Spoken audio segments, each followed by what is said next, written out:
Sziasztok! A mai egy bemutató videó lesz. Röviden szeretném megismertetni veletek az autót, illetve jelen állapotát, ahogy most használom. Ugye, mivel lényegi változás már nem lesz a tavaszi újrakezdésig, szétszedésig, ugye? Úgyhogy akkor járjuk körbe a kocsit, tartsatok velem!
A külső megjelenésén nem változtattam a kocsinak, esetleg még egy kitekerhetős, vagy valami hasonló napernyőben gondolkodom, de ugye ez is képlékeny, mivel oldalajtó nincs, hátulra meg meglátjuk, hogy lehet kivitelezni, mennyire praktikus, mennyire van értelme. A jármű maga egy 1996-os Mercedes Sprinter, középmagas, középhosszú, 2.9-es turbodízel motorral, 4 sebességes automataváltóval szerelt, ugye 14 személyes autóbusz volt, át lett alakítva, vagyis hát vissza a gyári állapotúra. Igazából az állapota az nagyon jó volt most is, de ugye amikor megvettük, azért is volt szimpatikus, illetve ez biztos, hogy ebben a formában akkor eddigi élete során nem raklapszámra hordta a cementet.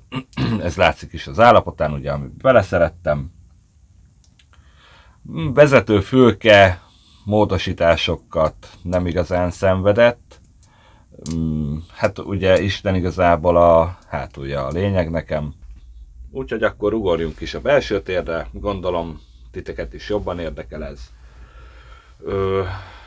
Hát kezdjük a faltól, aztán szépen haladva igyekszem mindent elmagyarázni, hogy mi micsoda. Sarokban a karton doboz, korábbi videóban már említettem, az ilyen mindenes, lomos tulajdonképpen. Alkatrészek, egy-két szerszám, amire szükség lehet, gázfőzőhöz tartalékpalackok, ilyesmik vannak benne. Közvetlenül mellette itt található szuper teherautó aksi. Hát erről annyit érdemes tudni, hogy 230 amperórás, 12 voltos. Meglátjuk, hogy fog összeszokni a napelemmel. Nagyon szeretem, imádom. Megy róla minden már most, és tölteni még nem is kellett. Úgyhogy egyelőre nagyon jó. Ő a kis hűtőtáska, kis szivargyújtós verzió, 12 volt igazából. Nem gázos, hanem ez a elektrotermikus talán. És lehet hülyeséget mondok.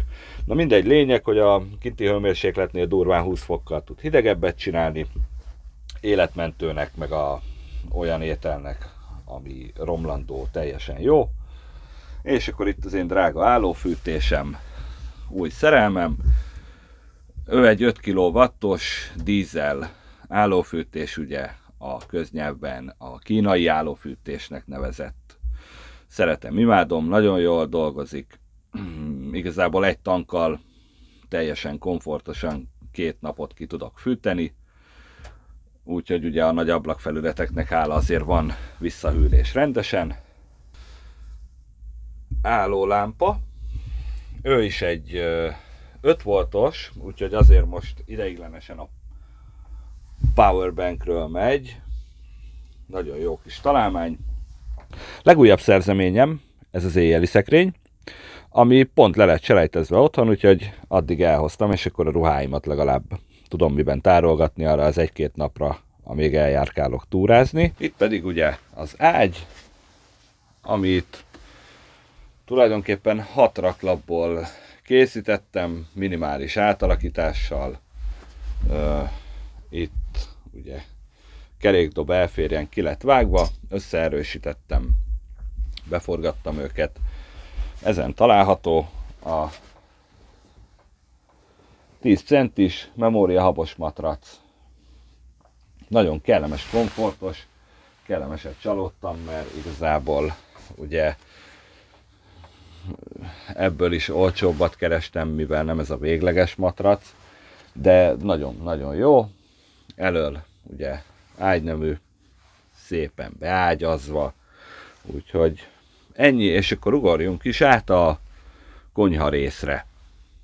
Szóval ideiglenesen ez a kempingasztal került be, alatta hát igazából szokásos konyhai eszközök, illetve túléléshez egy kis túlélő burgonya a sarokban, páncélos kaja, instant tészták, stb. Illetve hát ugye most nincs lem a főzőcske, ilyesmi, ez ugye frissen a nyersanyagok.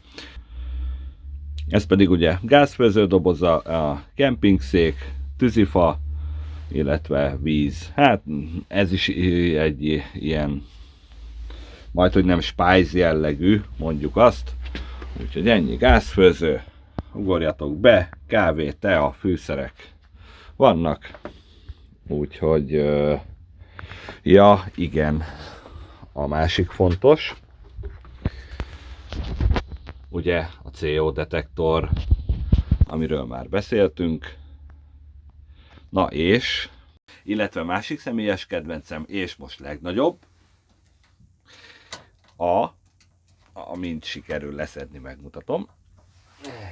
Na. Távirányító az állófűtéshez. Múltkor nem volt nálam, szörnyű volt fél métert elmenni odáig éjszaka, lejjebb venni. Elhoztam. Ki, bekapcsoló, fel, le, ugye hőmérsékletállító. Szeretem, imádom. Nehezen szedtem le, de igazából nem is kell, mert innen tökéletesen veszi a jelet. Úgyhogy másik új szerelmem. Na, hát ennyi lett volna ez a mai videó. Remélem élveztétek. Ha valami lemaradt, akkor kérlek kommentben kérdezzetek, vagy félremagyaráztam valamit, nyugodtan javítsatok ki. Köszönöm szépen a figyelmet, találkozunk a következő videóban. Sziasztok! És a bónusz jelenet jut eszembe, szóval igyekszem minél több videót és látványosabbat csinálni, de én ezt főállás mellett csinálom, tehát nem lustaságból nem rakok ki videót, hanem egyszerűen nem jutok el olyan helyekre, illetve nem jutok el odáig, hogy túrázzak. Szóval köszönöm szépen a türelmet, és remélem, hogy minél többen feliratkoztok, hiszen ha YouTube milliómos leszek, akkor napi szinten tudok kitenni videót. Jó, ez a vicc része volt, de természetesen igyekszem kitolni a videókat minél gyorsabban, de azért azt se szeretném, hogy a minőség rovására menjen. Szóval köszönöm a türelmet, a figyelmet és a támogatást. Sziasztok!